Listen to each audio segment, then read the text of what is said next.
Thank you for tuning in to Mr. Cliff's Toy Shop. On today's episode, we discuss the next Hasbro Marvel Legends Haslab project. Before we dive into that, yes, I know it's been a while since I've made a recent video. Look, I am alive. I've just been very busy between work, family, and personal enjoyment. It's been challenging for me to find time to do videos. I still enjoy this. I just have to find a better way to incorporate it into my schedule. And what a better way to start out than something we should be having updated information on soon, which is the Marvel Legends Haslab project. Want to be clear, this is complete speculation on my end. I do not have any insider information on what's coming next. This is something that's fun for me anyway. So before I get started with my list, I want to go ahead and throw in an honorable mention. And that's another Sentinel. Now look, I know that this will piss a lot of people off, and I know that it's too soon for this, but having that same Sentinel in a color variant, the silver and blue, may be completely damaged. I would be open for that. I know it's a little too early to have that as the next Haslab project. So going on number 6 on my list is the XMen Blackbird. This is the item that I want the most. So if you're wondering why it's number 6 on my list, it's because I'm skeptical if it will get made. In my opinion, the Haslab projects fall on the smaller side of what I wanted. The Sentinel, I was really pushing for something that was 30 inches or larger. It was smaller than that. Galactus wanted something maybe 40 inches or larger. It was smaller than that. So with the Blackbird, I'm skeptical if we will get a Blackbird in the size that it needs. Now, I remember the X-Men animated series, and if memory serves me correct, the entire team was able to fit into that Blackbird. So how would Hasbro design this? Will they design it to be functional to where the entire team of X-Men is able to fit in there? Will it be 6 characters that can fit? Or will it simply be a hole in the back to where you can just throw your figures into? I would think in order for this to scale, not even properly, I won't say properly, for this to reach a decent scale, it would have to be 40 inches long and maybe 36 inches wide. That's going to take up a lot of space. And that's why this is number 6 on my list. Jumping into number 5. Number 5 would be a giant size Apocalypse.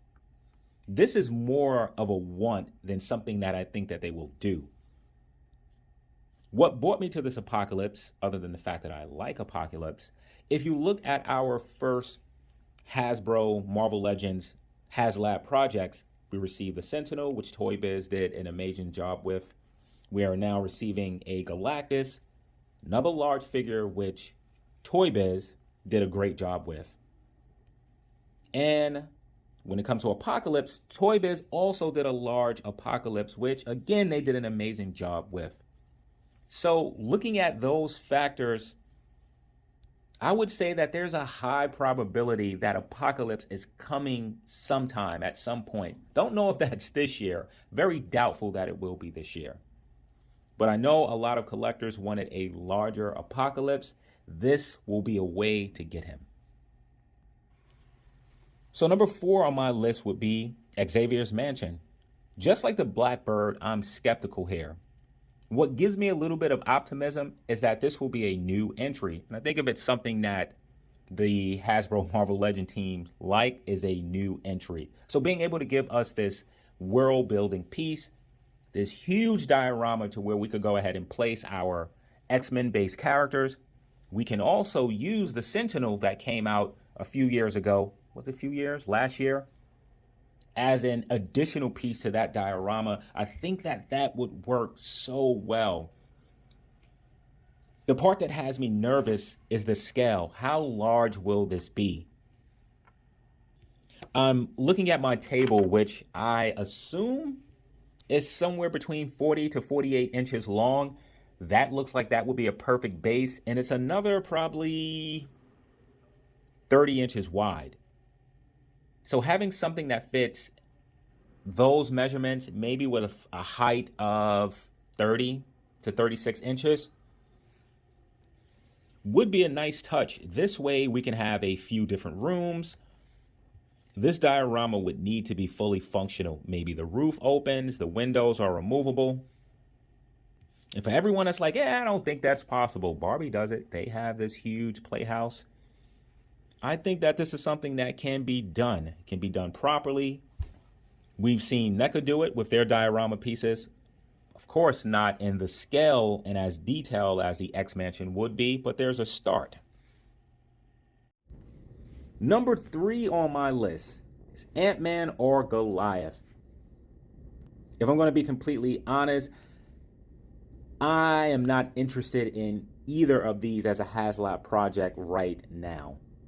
The reason that I threw the 2 on this list, at some point we have to get good guys. We've started with 2 bad guys so far, 2 villains. The good guys have to come at some point. So if we're going to go with them, who else but Ant-Man or Goliath? Before we get to number 2 on my list, I want to throw in another honorable mention, and that has to be Punisher in his black van. The reason I didn't include this on my list, I'm wondering what's going on with Hasbro and their Rider series. I feel that vehicle maybe can segue into that Rider series at a higher price point, as we're sort of seeing with some of the deluxe offerings that Hasbro is now offering for their Marvel Legends. Let me know what you feel about that one. Should that have made this list? So going on to number 2 on my list are SpiderSlayers. Now, when it comes to SpiderSlayers, you can go comic-based, you can go animated series. For me, it has to be the animated series. As clunky and cheesy as they are, this is what I remember for the SpiderSlayers. It'll also be a good way for us to get 2 versions of Smite, as Hasbro loves to give us figures instead of accessories with these Haslab projects. The reason that this is number 2 on the list, being that this is the 60th anniversary, I feel that there's a real chance that we may receive something Spider-Man based for this Haslab project. And what else is as massive as those SpiderSlayers? So going to number 1 on my list, and this is probably on everyone's list, and that's Fang Foom. And here's my rationality to that. First, we got the Sentinel, which is an X-Men based large character. Then we got Galactus, which is a Fantastic Four based large character. I'm thinking that it's time for the Avengers to have a large character. And while there may be some other characters I could draw upon, Fang Foom came to mind. And there are some that may say, well, he's not really a Avengers villain, but he's fought Iron Man and Thor and the Hulk. Those are all members of the Avengers. And as I mentioned earlier with Apocalypse, this is also a large base figure that Toy Biz did in the past, which was fantastic. And we know that in Marvel Legends form, we're not going to get a Fang Foom in massive proportion. So the Haslab project is the only way for us to actually get one that will be the proper size. And what's the proper size? Who knows? I don't think that this will be much bigger than the Sentinel. So somewhere around that 26 to 30 inches mark, with perhaps a 2-foot wingspan. So here is my list of the 6 next Haslab projects. Let me know what you think. Am I completely off? Is there something else that I should have had up here that didn't make it? Let me know what you're thinking about this. I want to thank you for tuning in to Mr. Cliff's Toy Shop. Hope to see you during the next episode.